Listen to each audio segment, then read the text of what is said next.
Yes doctor दानिककर. चला.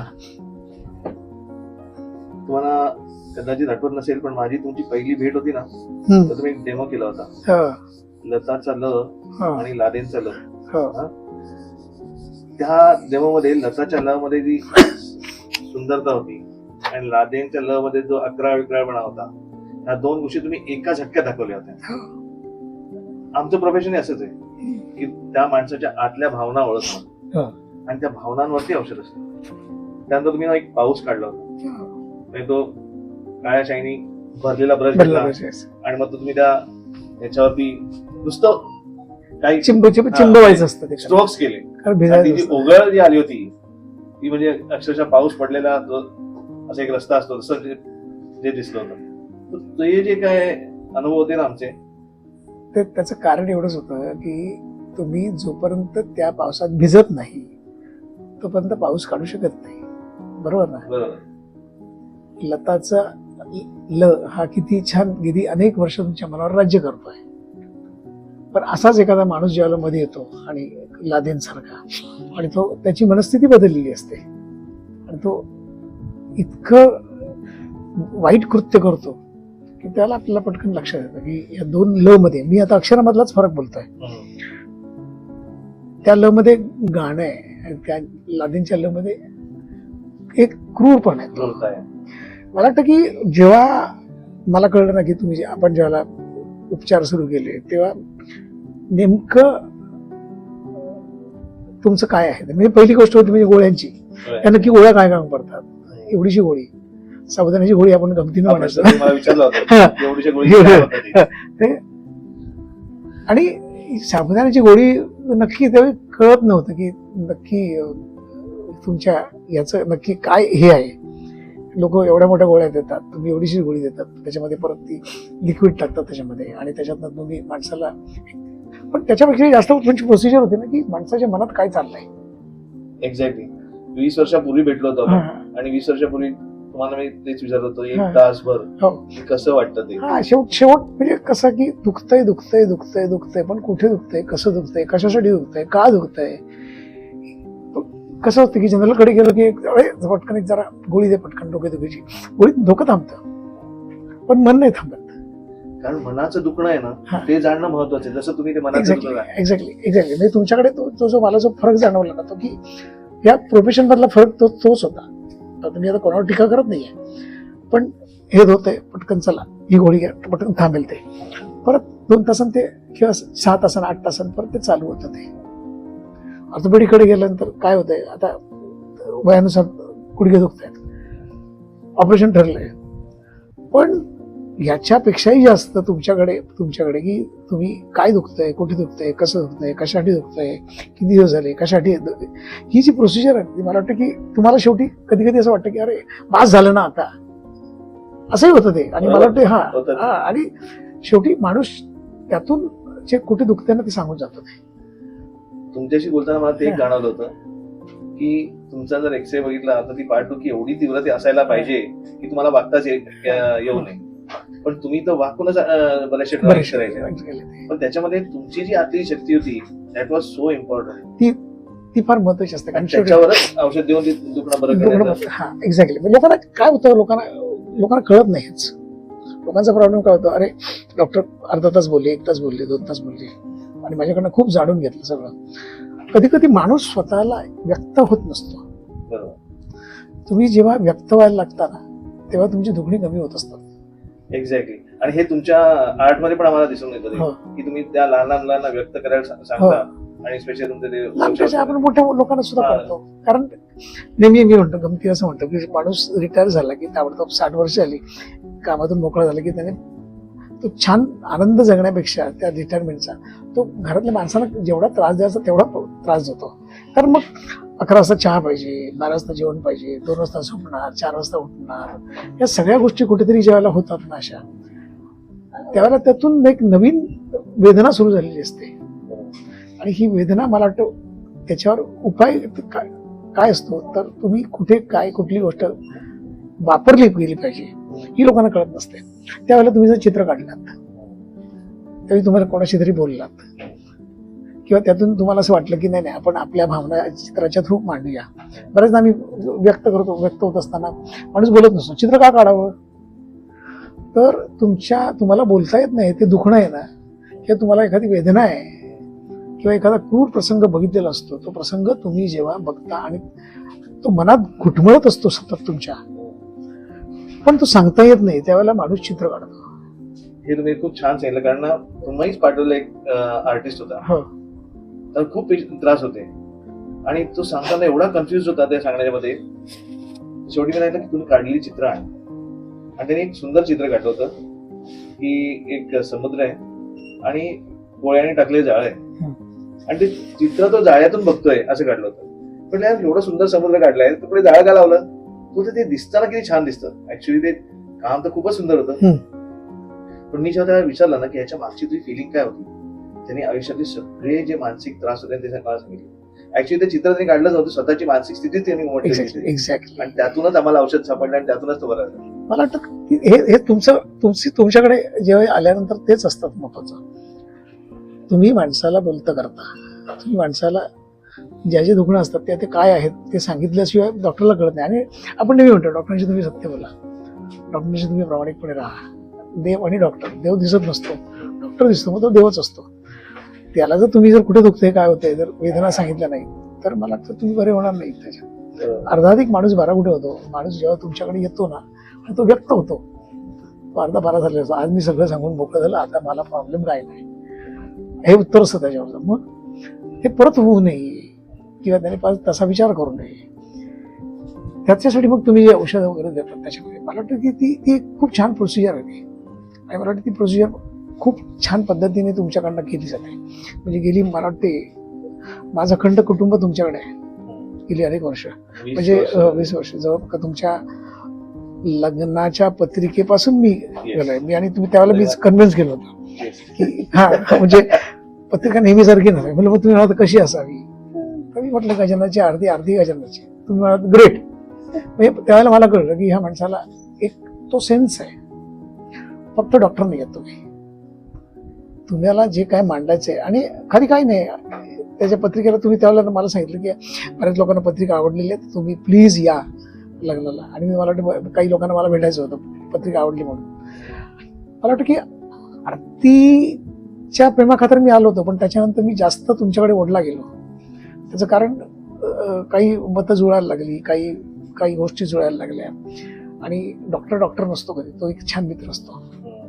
आणि मला वाटतं ते छान ते नातं मित्रांमध्ये व्हायला लागलं. मला हे कळलंच नसतं कधी, कारण आर्टिस्ट आपला एवढा चांगला मित्र असू शकतो, कारण आर्ट आम्हाला कळतच नव्हतं. आणि पण मला ते नेहमी मी कोणाला अंडरस्टिमेट करत नाही. मी बऱ्याच लोकांना बोलत असतो की तुम्ही चित्र काढत नसेल तर चित्र काढा, तुम्ही बोलत नसेल तर बोला, तुम्हाला नाचता येत नसेल तर नाचा, तुम्हाला गाता येत नसेल तर गा. प्रत्येक गोष्ट प्रत्येकाला येत असते, आणि ही गोष्ट जोपर्यंत तुम्हाला कळत नाही कोणतरी सांगणार लागतो तो. मला वाटतं मी माझ्या आयुष्यात तेच केलं. त्यामुळे मी काय आलं की मी जे माझ्या आयुष्यात खूप सारे डॉक्टर्स आले, खूप लोक आले, त्या प्रत्येकाशी माझा कनेक्टिव्हिटी आहे कुठेतरी. आणि त्या प्रत्येकाला सांगतो की तू व्यक्त हो. तुम्ही तुमच्याबरोबर कसं आरतीबरोबर व्यक्त होताना आम्ही कसं की डान्स आम्ही केले, विच इज नॉट म्हणजे हेच नव्हतं, काय शक्यच नव्हतं. पण एखादी गोष्ट, नवीन गोष्ट तुम्ही जर त्याच्यात मांडली तर मला असं वाटतं की त्याच्यातून तुम्ही व्यक्त होऊ शकता. हे जे व्यक्त होणार तुम्ही म्हणता ना, ते आमच्या सिस्टम मध्ये खूपच महत्वाचं आहे. आणि हे मी तुमच्याकडून जास्ती बघितलं की तुम्ही आर्ट मध्ये लोकांना सांगता व्यक्त व्हा. अदरवाईज जनरली आम्ही बरेचसे जे हे बघतो ते काय त्यांनी व्यक्त केलेलं असतं ते आम्हाला कळत नसतं, कोणीतरी सांगायला लागतं. पण तुम्ही नॉर्मल साध्या मुलांना सुद्धा व्यक्त करून ते व्यक्त करायला लावता त्यांना, त्यातून त्यांची कितीतरी गोष्टी बाहेर पडतात. आणि हे आम्ही ना आमच्या सिस्टम मध्ये अप्लाय करायला लागलो की तू ड्रॉ कर रे बाबा, काय तू ड्रॉ कर, आणि सांगायचं कुठला आकार नको करूस, काय तुला मनाला वाटेल ते काढ. आणि त्याला सांगायचं की आता सांग तुला काय वाटतं ते काढताना, की बरोबर ती त्याच्या मनातली खिडकी उघडते. एक्झॅक्टली, ती खिडकी तुम्ही चांगली उघडता असं मला वाटतं. आणि मला वाटतं की त्याच्यातूनच औषध बाहेर पडतं, कारण तो लिबरेट त्याच्यातूनच. आता मी आमचा ऋतूचे काही प्रॉब्लेम्स आले, मग श्रद्धाचे आले, सायलीचे आले. काय की एक जनरेशन तुमच्याकडे अखंड विश्वासानं जेव्हा जातं. हे कधी होतं की जेव्हा तो डॉक्टर नाहीये, तो चांगला मित्र आहे, आणि मित्र नाहीये तर त्याच्यापेक्षाही जास्त तुमच्या प्रत्येक गोष्टीवर कुठेतरी इलाज करणारी गोष्ट तुमच्याकडनं होत असते. आणि ही जेव्हा होते ना त्यावेळेला मला असं वाटतं की असं मी सांगतो की तुम्ही डॉक्टर धारीकरांकडे जा. का जा हे नाहीये, तुम्ही जा. आणि तुम्ही तुमच्याकडे आल्यानंतर ती गोष्ट छान पद्धतीने केली जाते. आता फॉर एक्झाम्पल अगदी बघा ना, खारकर, प्रकाश खारकर एक खूप मोठी केस आहे ती माझ्या मते. मला वाटतं मी तुम्हाला ते चॅलेंज म्हणून ते दिलेलं होतं की अचानक एवढ्या 45-50च्या आतमध्येच दृष्टी जाणं दिसतं, पण कुठेतरी ते अंधुक दिसतं. तुमच्या मनातलं चित्र दुसरं व्हायला लागलं की माणूस फार कठीण व्हायला लागतं त्याला, आणि मग सगळं दुसरं जरा तरी दुसरं. पण त्या माणसाला नाही, तू हे कर, तुला दिसेल बघ, तू हे कर, तुला दिसेल बघ, तू हे कर, तुला दिसेल बघ. मी खारकरला कधी विचारलं तुला दिसतंय का? मेन म्हणजे त्या केसमध्ये असं झालं की ती केस डिटेरिएट होण्यासारखी होती, पण आज एवढे वर्ष झाले ती केस आहे त्याच्यात आहे. आणि main he got a confidence की तुम्ही परत करू शकतो, आणि हे started taking classes. Actually this is very important part. तुम्हाला कसं असतं की तू आता जगणार नाहीस असं सांगणारी लोक खूप असतात, तुला आता काय दिसणार असे सांगणारी खूप लोक असतात. प्रत्येक डॉक्टर तेवढ्या पुरता तो सोडतो, पण तुम्ही तुमच्याकडे तसं नाहीये. तुम्ही त्या मागचा काय आहे हे आज एकाला झालंय, उद्या परत दुसरं आलं तर काय करणार? मी तेच उत्तर देणार नाही ना. तुला तुझा मार्ग शोधता येतो, आणि अंधारातून प्रकाशाकडे जायचं असतं. त्यामुळे कदाचित एखादी गोष्ट अशी होऊ शकते, मिराकल होऊ शकतं ते, की शोधता शोधता तुमचा आत्मविश्वास एवढा होऊ शकतो की तुम्ही येस परत तुम्हाला थोडं का एक प्रकाश दिसायला लागतो. तो संधी प्रकाश जो असतो तो फार महत्वाचा असतो. कारण माणूस सफर करताना फक्त फिजिकल पेन सफर नाही करत, तर इमोशनल पेन पण असतं, मेंटल पेन असते, तो रिलीज झाला तरच तो बरा होतो. नाहीतर तुम्ही किती औषधं घेतले तरी तो पेन तसाच राहणार. तो लिबरेट होणं हे तुमच्याकडून आम्ही तुमच्या कलेतून बघितलं, आणि आम्ही आमच्या औषधातून बघितलं. दोन्ही गोष्टी. असं असतं की आपण काय केलं, मग अशी प्रामाणिकपणे राहिलो की माझं हे आहे, माझं हे दुखणं आहे, पण त्या दुखण्यावर या गोष्टी तुम्ही सांगू शकता, किंवा तुमच्याकडे हे असतं की मला मी नेहमी सांगायचो की तुम्ही पेशंटला बोलतं करा, तुम्ही पेशंटला चित्र काढायला लावा. तुम्ही जोपर्यंत माणूस चित्र काढत नाही ना तोपर्यंत माणूस स्वतः व्यक्त होत नाही. आणि मला असं वाटतं की जहांगीर आर्ट मध्ये गॅलरीमध्ये चित्र लावतो म्हणजे तो व्यक्त झालेला असतो. ते चित्राचं प्रदर्शन असतं, ते त्याच्या मनाचं प्रदर्शन असतं, त्याच्या मनातल्या आकारांचं प्रदर्शन असतं, मनातल्या रंगांचं प्रदर्शन असतं, आणि मनातल्या भावनांचं प्रदर्शन असतं. That is homeopathy. येस. जे तुमच्या आतल्या रंगांचं प्रदर्शन आहे ना, ते जर तुम्ही आमच्यासमोर मांडलं ना तर औषध अचूक घेणार आणि पेशंट बरा होणार. तेच महत्वाचं असतं. मला वाटतं की माणूस चित्रांच्या प्रदर्शनापेक्षा माणसाने मनाचं प्रदर्शन मांडलं तर माणूस खूप शांत आणि आनंदात राहू शकतो. आणि मला वाटतं हे तुमच्याकडे आहे, आणि ही तुमची क्वालिटी आहे. गेल्या 30 वर्षात, ज्याला 30 वर्षातली 20 वर्ष माझ्या वाट्याला आलेली आहेत, आणि त्या 20 वर्षामध्ये आपण प्रत्येक गोष्टीवर अतिशय कधीही कशीही चर्चा केलेल्या आहेत. आणि त्या चर्चा ज्यावेळेला करतो त्यावेळेला माणूस त्याला अर्धा भरा झालेला असतो. आणि हे दोघांचं आपलं ते सिमिलर आहे. तुमचा कॅनव्हास वेगळा आहे आणि आमचा एक कॅनव्हास वेगळा आहे. माध्यम तेच आहे, कॅनव्हास वेगळा असला तरी मन एकच आहे. आणि मनातलं व्यक्त होतं त्यावेळेला ते सगळं बाहेर. मला वाटतं की चित्र म्हणजे तेच आहे.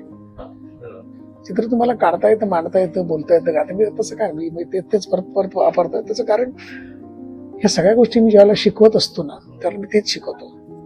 मला शिकवता येत नाही, मला म्हणजे माझ्या मते मला तुमच्या मनात काय चाललंय ना हे मला बघायचं आहे. मी एक साधी गोष्ट सांगतो तुम्हाला. मी ज्याला शाळेत गेलो आणि मागे बसायचो, कारण मला मार्क कमी होते, सगळी हुशार मला पुढे बसायचे. पण त्यावेळेपासून डोक्यात चाललं नव्हतं की यांच्या मनात काय चाललं असेल, हे पुढे बसतात ते, आणि आपल्या मनात काय आहे, याच्यातला गॅप काय आहे. हा गॅप साधण्याचा प्रयत्न तुम्ही करता.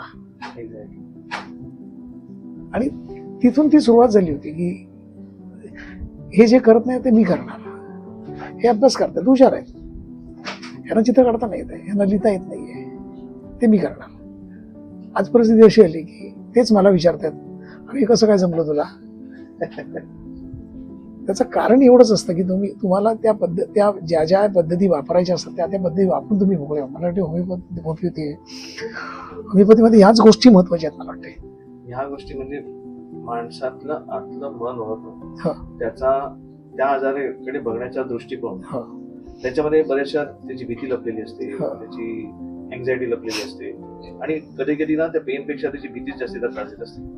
आणि ती एकदा व्यक्त झाली आणि त्याच्यावरती जसं तुम्ही म्हणता ना की पिक्चर, आपल्याकडे ड्रग पिक्चर नावाचं एक हे असतं म्हणजे प्रत्येक औषधाचं त्या माणसाची प्रकृती कशी आहे याच्यावरती स्टडी केलेलं आहे आणि ती प्रकृती त्या औषधाला मॅच झाली की तो माणूस अचूक नुसतं शारीरिक नव्हे तर मानसिकही बरा होतो. पण ते व्यक्त आम्हाला शाब्दिकच लागतं. पण आता तुमच्या सानिध्यात येऊन आम्ही चित्रकले हे माध्यमातून सुद्धा व्यक्त करायला लावतो पेशंटला. कारण तो चित्रकार नसावा म्हणजे चित्रकार असायला पाहिजे असं काही नाही, पण तू काहीही काढ. कारण तुम्ही जे काही काढाल ना ते तुम्ही काही काढत नसता स्वतःलाच तिथे मांडत असता. Actually तेच असतं, तसंच असतं. एक चित्र एका डॉटने सुरुवात होतं. तर डॉट काढायचा, कुठे काढायचा, कसा काढायचा, केवढा काढायचा, ही पहिली भीती असते ती. पण ज्यावेळेला एक डॉट कागदावर पडला की त्याच्यानंतर जे चित्र होतं ना ते त्याला मर्यादाच नसतात, त्याला आकारही नसतो, विचारही नसतो, पण तरीही तो स्वतःला मग तो त्याला स्वतःशी मांडून घेतो, जुळवतो तो. हा रेषा, हीच आकार, ही वक्राकृती, हा चौकोन, हा त्रिकोण, मग त्याच्या आयुष्यात आलेल्या सगळ्या गोष्टी असतात त्याच्याशी तो चित्र जुळवत जुळवत जुळवत जुळवत तुम्हाला सांगतो की हे माझे आजार आहेत किंवा तुम्ही समजून घ्यायचंय की माझा आजार नक्की कुठला आहे तो. मला वाटतं ही जी भावना आहे ती भावना फार महत्वाची आहे. म्हणजे ह्याच गोष्टीवरती मला एक अशीच केस आठवत. एक लहान मुलगा त्याने चित्र काढलं तर त्यांनी असं चित्र काढलं तर हातात चाकू होता आणि तो येऊन घरात आई वडिलांच्या आकृत्या काढल्या होत्या आणि तो चाकू घेऊन घरात घुसतो. तर आईने त्याच्याबद्दल मला सांगितलं होतं की हा खूप डिस्ट्रक्टिव्ह आहे, म्हणजे तोडफोड करणारा आणि ह्याला पिक्चर पण त्याच बघायला आवडतात, ऍक्सिडेंट झालेले, कोणाचं रक्त वगैरे बघितलं की तो एकदम छान वाटायचं त्याला. आता आम्ही काढल्या त्या चित्रावरून त्याची पर्सनॅलिटी आम्हाला ओळखतात. त्याला जेव्हा आम्ही औषध दिलं त्यानंतर त्याची पूर्ण प्रकृतीच बदलली. आता तो खेळणी घेऊन यायला लागला, ते चाकू आणि हातातले गेलं. म्हणजे मेन म्हणजे त्याचं व्यक्त होणं त्या चित्रावरती त्यांना आम्हाला त्यांचं आंतरिक मन कळतं आणि त्या आंतरिक मनावरती औषध दिल्यानंतर त्या माणसाची पूर्ण वृत्ती बदलली. आजार गेला हे टोटली डिफरंट. आजार जातोच, कारण फिजिकल आजार घालवणं आणि आतून बरं करणं हे महत्वाचं आहे. त्यामुळे चित्रातून जेव्हा त्याचा चाकू व्यक्त झाला तेव्हा आम्हाला एकदम धसका वाटला, एवढं लहान मुलं चाकू घेऊन घरात कसं येतो, तर दॅट हेल्प्स. तर त्यामुळे ते व्यक्त होणं ते आम्ही तुमच्या आठवण बघितलं. जसं तुम्ही सांगा की 2 लाईन मधला डिस्टन्स मी तुमच्याकडून आणि तुमच्या मुलाखतीत ऐकलेलं आहे. 2 लाईन मधला डिस्टन्स रिलेशनशिप मधला एक उभी रेषा जेव्हा मारतो तेव्हा माणूस उभा राहायला शिकतो. पण ती उभी रेषा मारताना उभी रेषाच आली पाहिजे. तेव्हापासून बॉटम स्वर लावावा ना, आपण म्हणतो की छान स्वर लागलाय, पण त्याला म्हणून आपण म्हणतो की वर लागला खाली जात नाहीये किंवा खालचा लागला पण वर जात नाही, खर्जामध्ये जात नाहीये. रेषेचं पण तसंच आहे. रेषा टॉप पासून बॉटम पर्यंत ती जेव्हा तुमच्या अंगामध्ये भिनते तेव्हा तुम्हाला व्हॉट इज अ लाईन आणि ती कशी काम करते तुमच्या बॉडीमध्ये हे तुम्हाला पटकन कळतं.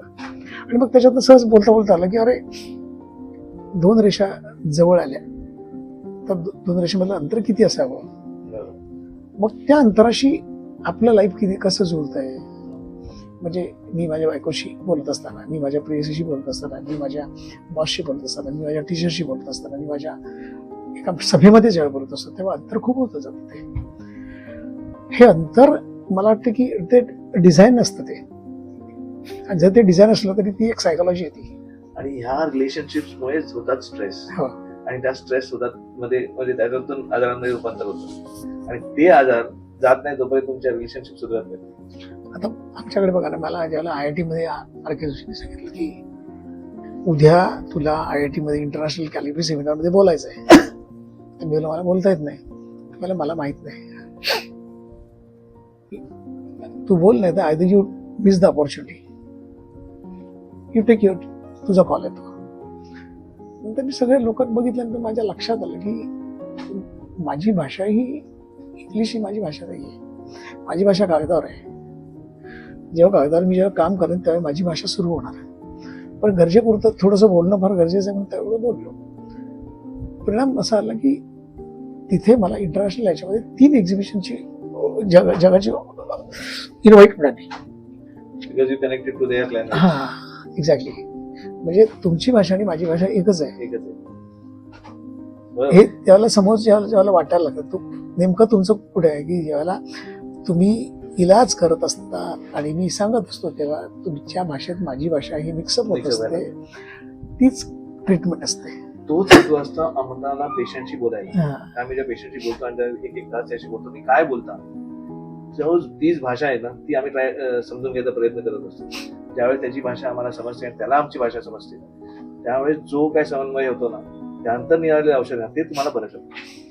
मला वाटतं मी तुम्हाला नेहमी म्हणतो की तुम्ही एक चांगला पॉडकास्ट करा. त्याचं कारण तेच असतं की तुम्ही नेहमी म्हणतो की तुम्ही एक चांगलं पुस्तक काढा.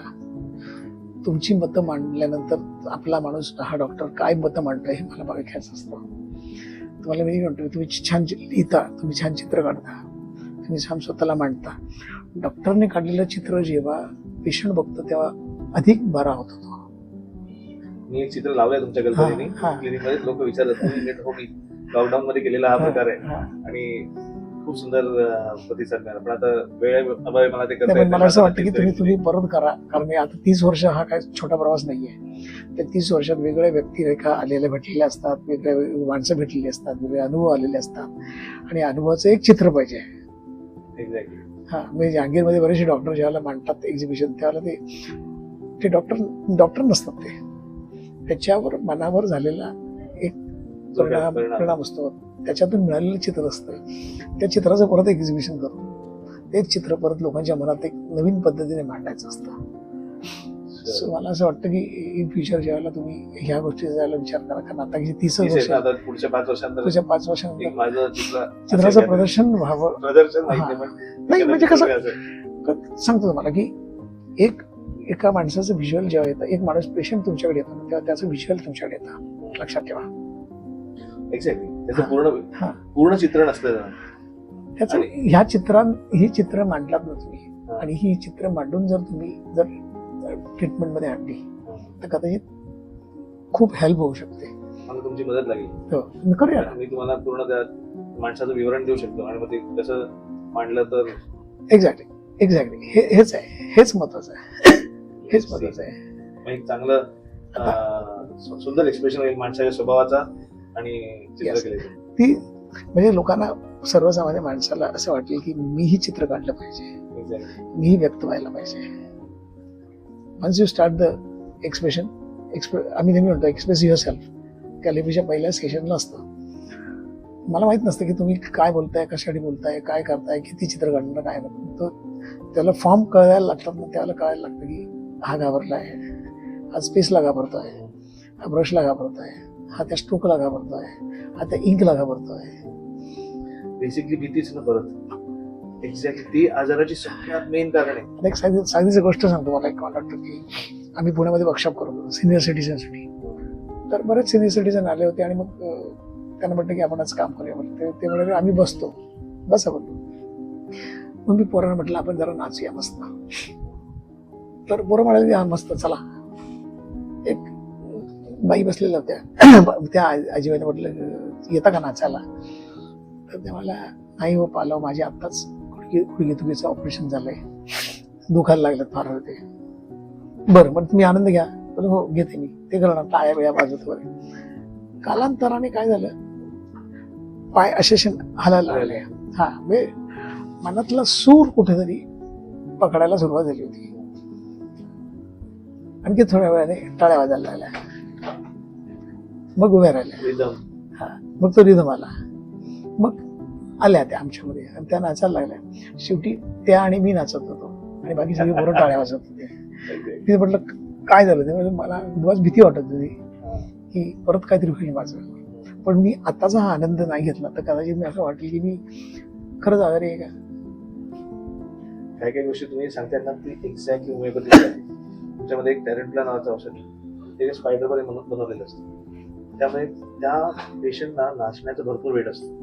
पण ते ना कुठेतरी दबलेलं वगैरे असतं.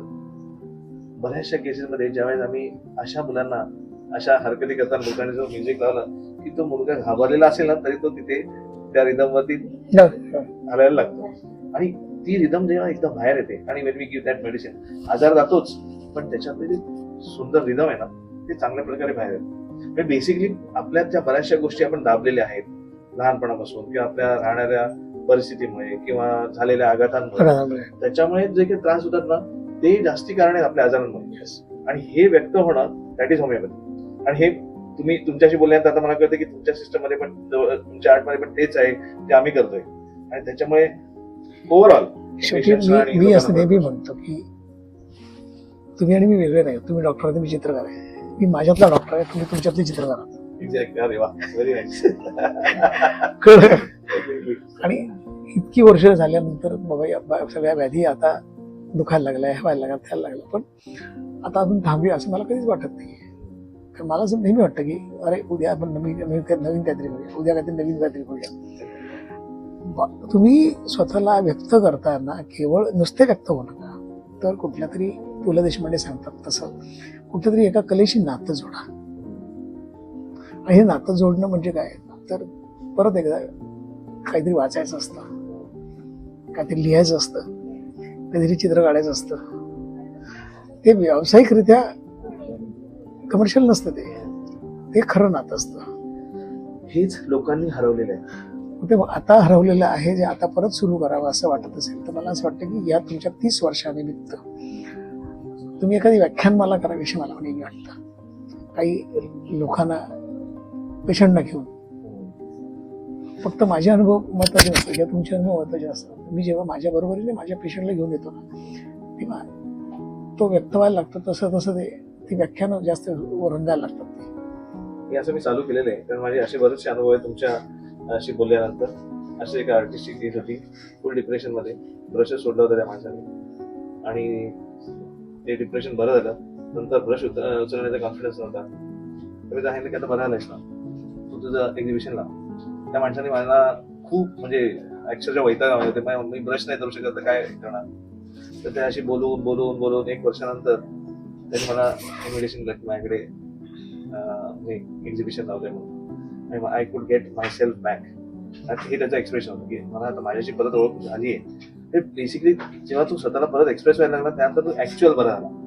हे फिजिकल बरं होणं आणि एक मानसिक बरं होणं, त्यानंतर ना औषधाची गरज लागत. म्हणून व्यक्त होणं, जे तुम्ही म्हणता की आम्ही जे म्हणतो, it is so much similar.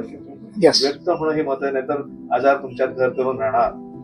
ते आता काय असतं, तुमच्या आजाराला तुम्ही बरा करा असं ज्याला म्हणतं त्याला आणखी त्याला डिप्रेशन मध्ये टाकतो. कळलं का? त्याच्यापेक्षा तुम्ही या मजा करूया मस्त. आता उद्या माझा वर्कशॉप आहे. मला काल विचारलं सर काय शिकवणार, आपण उद्या बघूया. तुम्ही सामान घेऊन या भरपूर. आताच एक लिस्ट पाठवली आहे, हे आणा ते आणा, टूथब्रश आणा, दाढीचं ब्रश आणा, इंजेक्शन आणा, हे याच्या मनात प्रश्न पडतो की हे ह्याच्यात आपण काय करणार. म्हणून ज्यावेळेला त्याचं उत्तर त्याला मिळतं त्याला म्हणतो अरे असं पण असतं. मला वाटतं असं पण असतं, ते फार महत्वाचं असतं. आणि मला असं वाटतं की तुम्ही आता तुमच्या 30 वर्षाच्या काळाला मला वाटतं शुभेच्छा देण्याची वेळ आलेली आहे. आणि नुसत्या शुभेच्छा नाही तर वेगवेगळे प्रयोग करा असं मला वाटतं. आणि पुढच्या वर्षी तुम्ही बघा की हेच अजून एक वेगळ्या पद्धतीने व्यक्त करण्याचं माध्यम म्हणून काहीतरी प्रयत्न करेल. म्हणजे आलेल्या माणसाला डॉक्टरकडे जातोय असं वाटलंच नाही पाहिजे. त्याच पण तुमचं ऐकून मी तुमचं इंटेरियर असंच केलं, असं वाटलंच नाही पाहिजे. कुठे म्हणजे तो आला की असा भडाभडा बोलला ना की तुम्हाला कळेल की हा बरा झालेला आहे. मस्त मजा आली, मस्त बरं वाटलं. आणि खूप असं मस्त काहीतरी करत राहा. थँक्यू.